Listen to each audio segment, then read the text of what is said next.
एक गांव में छोटी सी कुटिया में दो सदस्य रहते थे। उनमें से वो दोनों पति पत्नी थे।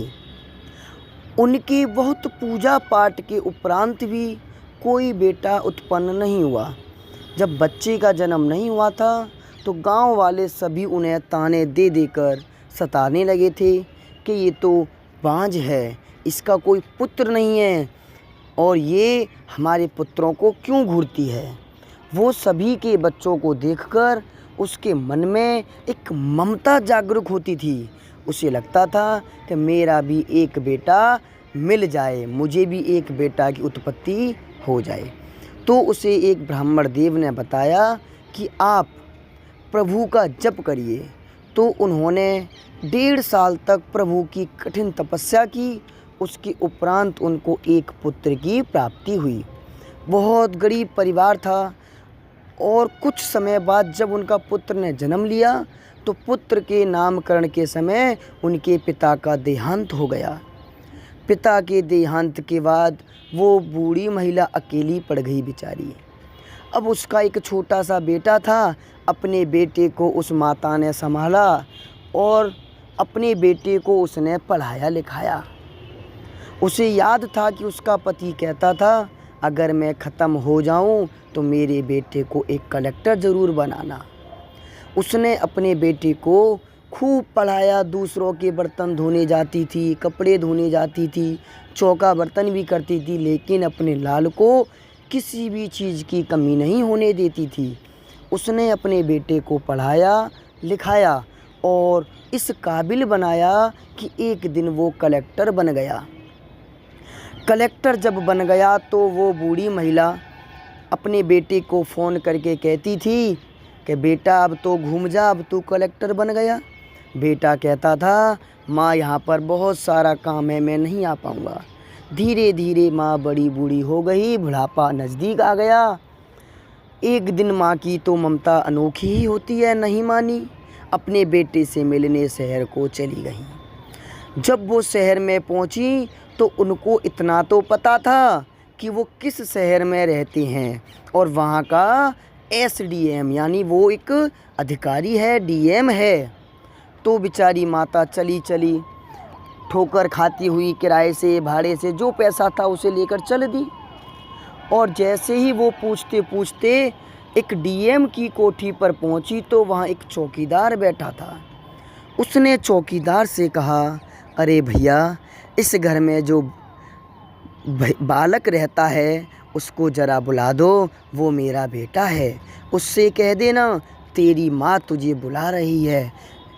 वो उसको धुतकारता है और उसे भगा देता है धक्के मारकर कि तू फटे चिथड़े कपड़े में उसकी माँ कैसे होगी, वो हमारे साहब तो डीएम है, इस ज़िले के मालिक हैं। वो बेचारी महिला चुपचाप छुपकर उस घर में घुस जाती है। जैसे ही वो घुसती है उसे पता चलता है बच्चे की रोने की आवाज़ आ रही है।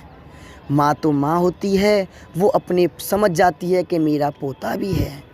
वो जाकर अपने पोते को गोद में उठा लेती है, कलेजे से लगाती है, पोते से बड़ा प्यार करने लगती है और पोता ज़ोर ज़ोर से रोने लगा।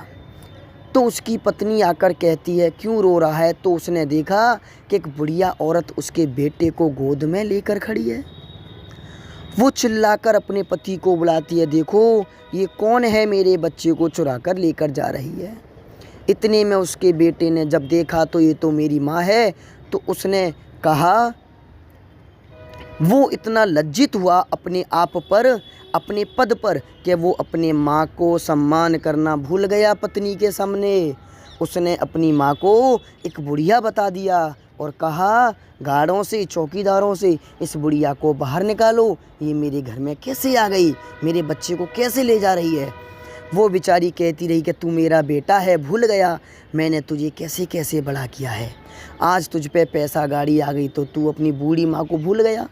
मैंने तेरे लिए अपना सारा पैसा लगा दिया, मजदूरी करती थी मैं, बर्तन धोती थी दूसरों के, लेकिन बेटा ये सारी बातें भूल गया। अब बेचारी माँ रोती तड़पती हुई बाहर आ गई और गार्ड के थोड़ा सा आगे, गार्ड के पास एक उनका विश्राम रूम होता है, तो वहाँ पर बैठ गई। उसकी पत्नी ने पूछा लड़के की ने, ये क्या तुम्हारी माँ थी? बोल रही थी कि नहीं, ये बुढ़ापे में पागल हो गई है। ऐसा उसने अपनी पत्नी से कहा। और लड़का अकेले में जाकर सोचने लगा कि मैं बड़ा बदनसीब हूँ कि अपनी माँ से माँ भी नहीं कह पाया। लेकिन उसकी माँ बेटा बाहर जाकर बहुत रोई और उसने कहा कि जब मेरा बेटा मुझे नहीं पहचान पाया, मेरा खून मुझे नहीं पहचान पाया, तो अब मेरा जीना संभव नहीं है। अब जीकर मैं क्या करूँगी? मैं जब से अपने बेटे की राह देख कर जी रही थी कि एक ना एक दिन मेरा बेटा आएगा और मेरा कद बढ़ाएगा, मुझे खुशी होगी कि मैंने अपने पति का वचन पूरा किया। लेकिन बेटा कुछ समय बाद उसने सोचने के बाद उसके मन में विचार आया कि क्यों ना मैं अब अपने प्राण त्याग दूं। तो वहाँ पर एक रस्सी पड़ी थी, उसने रस्सी पे अपने आप को फंदे पर लटका लिया। लटकाने के बाद जब सुबह चौकीदार वहाँ पर सफाई करने के लिए गार्ड वगैरह आए थे तो उन्होंने देखकर हल्ला मचा दिया कि साहब यहाँ पर तो कोई बुढ़िया फांसी लगाकर लटकी हुई है। जब बेटे ने उसको उतारा और चिल्ला कर कहा, माँ ये तूने क्या कहा? तो उसकी पत्नी ने कही, क्या ये तुम्हारी माँ है? कि हाँ। कि कल तुमने क्यों मना किया था? ये तुम्हारी माँ है। कि मैंने शर्म की वजह से मना किया था कि तुम एक बहुत बड़े पैसे वालों की बेटी हो, मेरी माँ एक गरीब है।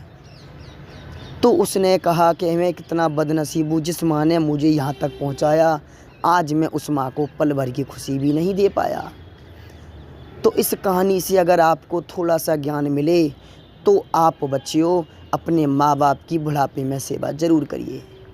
माँ बाप इस संसार में सबसे अनमोल होते हैं, इसलिए अगर जिनके पास माँ बाप हैं वो बड़े खुशनसीब होते हैं। लेकिन जिनके पास माँ बाप नहीं हैं, कभी उनके पास जाकर बैठकर पूछिए वो कैसे जीते हैं। सामने वालों को दिखाते हम खुश हैं, लेकिन वो अंदर ही अंदर रोते हैं। तो अगर आपको हमारे